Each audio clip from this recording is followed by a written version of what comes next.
Bom dia, tudo bom, pessoal? Como é que vocês estão?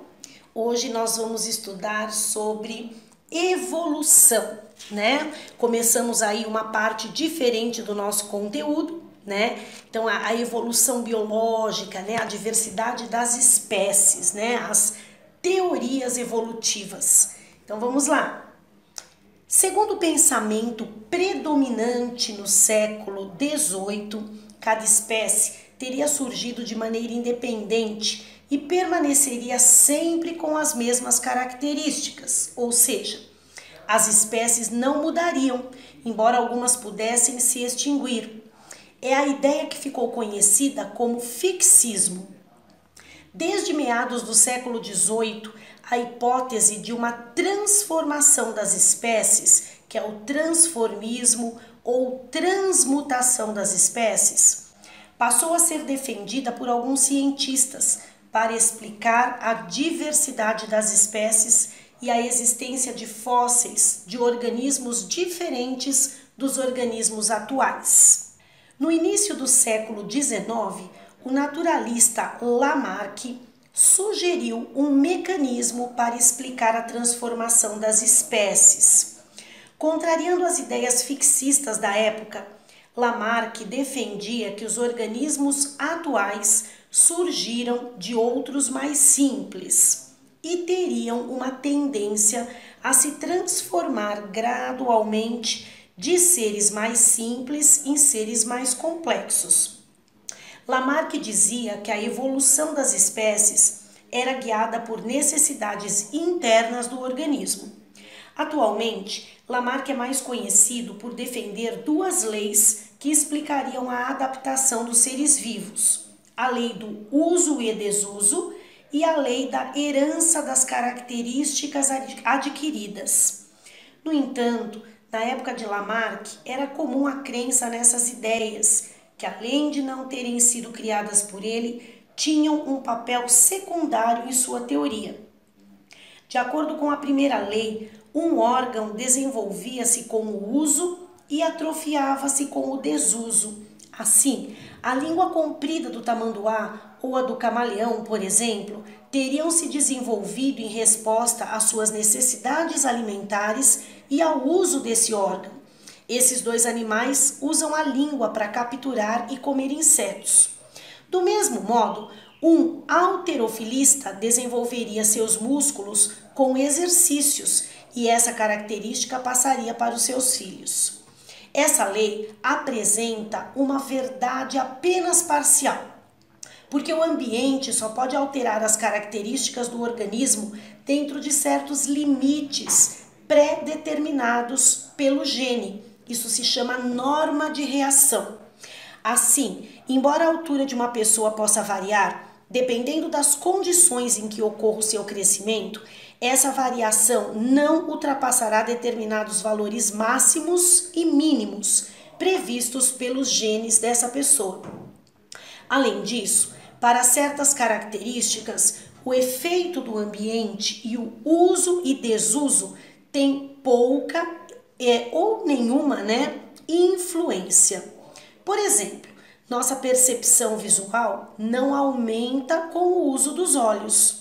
A segunda lei afirma que o caráter adquirido, que é resultante aí do desenvolvimento pelo uso ou da atrofia pelo desuso, seria transmitido aos descendentes. Entre 1870 e 1875, o biólogo alemão August Weismann estabeleceu a existência de duas linhagens de células: as germinativas, que originam os gametas, e as somáticas, que formam o corpo, e mostrou que apenas as modificações surgidas na linhagem germinativa se transferem aos descendentes. Em uma de suas experiências, ele cortou o rabo de camundongos por várias gerações, mas nenhum dos descendentes nasceu com o rabo menor. O experimento de Weismann foi uma evidência contrária à herança das características adquiridas. Atualmente, as evidências contra esse tipo de herança vem do conhecimento que temos de genética. Hoje sabemos que apenas os genes dos gametas são passados para os descendentes. Portanto, alterações nas células somáticas não são transmitidas de uma geração a outra. Além disso, o uso e desuso de órgãos e outras estruturas não altera a sequência de bases do DNA, que será transmitida aos descendentes. Fatores do ambiente podem alterar a expressão de certos genes, mas com exceção daqueles que provocam mutações, não modificam a sequência de bases do DNA. Finalmente, embora mutações alterem a sequência de bases do DNA, é importante destacar que elas não são dirigidas pelo ambiente. Isso significa que em ambientes mais frios, por exemplo, não há maior probabilidade de surgir uma mutação que torne o indivíduo mais adaptado ao frio do que mutações que o tornem menos adaptado ou que sejam neutras em relação a esse fator ambiental. O maior mérito de Lamarck foi ter proposto uma teoria da evolução, isto é, um mecanismo para explicar o surgimento de novas espécies e para o fato de que os seres vivos passam por mudanças adaptativas. Sua tese provocou muitas discussões sobre a evolução e permitiu que o conhecimento desse fenômeno biológico se generalizasse. Mas Lamarck também contribuiu para o desenvolvimento da biologia, com vários estudos sobre botânica e sobre a classificação dos animais. Em 1831, Darwin iniciou uma viagem que duraria quase 5 anos a bordo do navio inglês Beagle em direção à América do Sul, indo depois para Nova Zelândia e para a Austrália. Darwin esteve no Brasil por 2 vezes, nos trajetos de ida e de volta de sua viagem de 5 anos. Passou por Fernando de Noronha, Salvador, Recife, Abrolhos e Rio de Janeiro. Ficou fascinado com a exuberância da floresta tropical, mas chocado com a escravidão. Na Argentina, Darwin encontrou fósseis de estranhos animais gigantescos, semelhantes a preguiças e tatus, que ele não soube identificar com segurança. Enviados a Londres, os fósseis foram analisados por outros cientistas, que identificaram semelhanças entre eles e os tatus e preguiças atuais. Isso fez com que Darwin se perguntasse por que os fósseis dos animais gigantes estavam nos mesmos lugares onde, no presente, podiam ser encontrados seus semelhantes em escala reduzida. A explicação poderia estar na transformação das espécies a partir de ancestrais comuns, por meio da descendência com modificações. Darwin observou também que o mesmo tipo de animal mostrava diferenças de acordo com a região onde era encontrado. Por exemplo, a ema encontrada ao norte da Patagônia era um pouco diferente da ema do sul da Patagônia. Darwin passou 4 semanas no arquipélago de Galápagos, um conjunto de ilhas no Oceano Pacífico, a cerca de 970 quilômetros da costa ocidental da América do Sul, e observou que lá havia vários animais que não existiam em nenhum outro lugar, como iguanas marinhas, tartarugas de grande porte e algumas espécies de aves, como os pássaros do grupo dos fringilídeos, que ficaram conhecidos como tentilhões de Darwin. Durante a visita às ilhas, Darwin não deu muita atenção a essas aves, que se diferenciavam principalmente pelo tamanho e formato do bico. Só começou a pensar a respeito quando retornou à Inglaterra e, consultando especialistas, descobriu que elas eram de espécies diferentes. Darwin notou que as diferentes espécies de tentilhões do arquipélago eram muito parecidas com outra espécie da mesma ave, que vivia no continente vizinho, cujo clima e outras condições ambientais eram diferentes daquelas existentes nas ilhas. Supôs então que, ao contrário do que pensavam os fixistas, as espécies do arquipélago não deveriam ter surgido nas próprias ilhas e permanecido imutáveis, mas teriam evoluído de espécies provenientes do continente, o que explicaria a semelhança entre elas.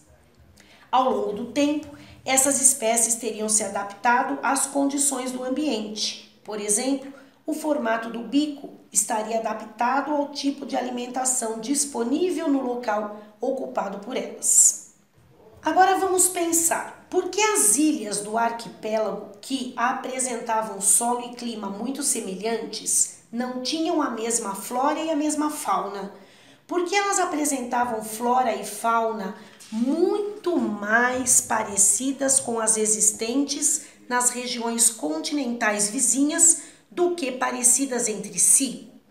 E por que, como Darwin teve a chance de observar, havia duas espécies de ema em regiões tão próximas da América do Sul? Era difícil responder a essas e outras perguntas com base no fixismo. No entanto, era possível respondê-las caso se admitisse que espécies semelhantes seriam descendentes de uma espécie ancestral comum, existente no passado, e teriam surgido por meio de uma série de modificações. Essa é a ideia de descendência com modificação a partir de um ancestral comum, defendida por Darwin. A existência de fósseis sugeria que organismos diferentes tinham habitado a Terra no passado. Além disso, a geologia, que é a ciência que estuda as transformações que o planeta sofre ao longo do tempo, começava a se desenvolver e revelava que a Terra era mais antiga do que se supunha e tinha passado por muitas transformações. Tudo isso levou muitos cientistas a pensar que houve uma evolução da vida na Terra. Darwin começou a suspeitar que o mecanismo da evolução poderia ter alguma semelhança com a seleção artificial, processo em que o ser humano seleciona para a reprodução espécies animais e vegetais com características desejáveis e despreza as demais. Assim, surgiram todas as raças de cães, carneiros, cavalos, vacas, as variedades de milho e frutas e muitas outras. Darwin concluiu que nem todos os organismos que nascem conseguem sobreviver ou, o que é mais importante, reproduzir-se. Os indivíduos com mais oportunidades de sobrevivência seriam aqueles com características apropriadas para enfrentar as condições ambientais. Eles teriam maior probabilidade de se reproduzir e deixar descendentes férteis. Nessas condições, as características favoráveis tenderiam a ser preservadas e as desfavoráveis destruídas. Darwin afirmou: essa preservação de variações favoráveis e rejeição de variações prejudiciais eu chamo de seleção natural. Para Darwin, então, pelo lento e constante processo de seleção ao longo das gerações, as espécies podem diversificar-se e tornar-se adaptadas ao ambiente em que vivem. Darwin, portanto, defendia a ideia de que as populações se diferenciam gradualmente ao longo de muitas gerações, resultando na diferenciação das espécies. Hoje sabemos, por exemplo, que as baleias, mamíferos aquáticos, surgiram da lenta evolução de mamíferos terrestres. Em 1859, 23 anos após a viagem no Beagle, Darwin publicou suas ideias no livro A Origem das Espécies por Meio da Seleção Natural, que provocou intensas discussões. Para muitas pessoas, era difícil aceitar que as espécies não tinham sido criadas de uma forma definitiva.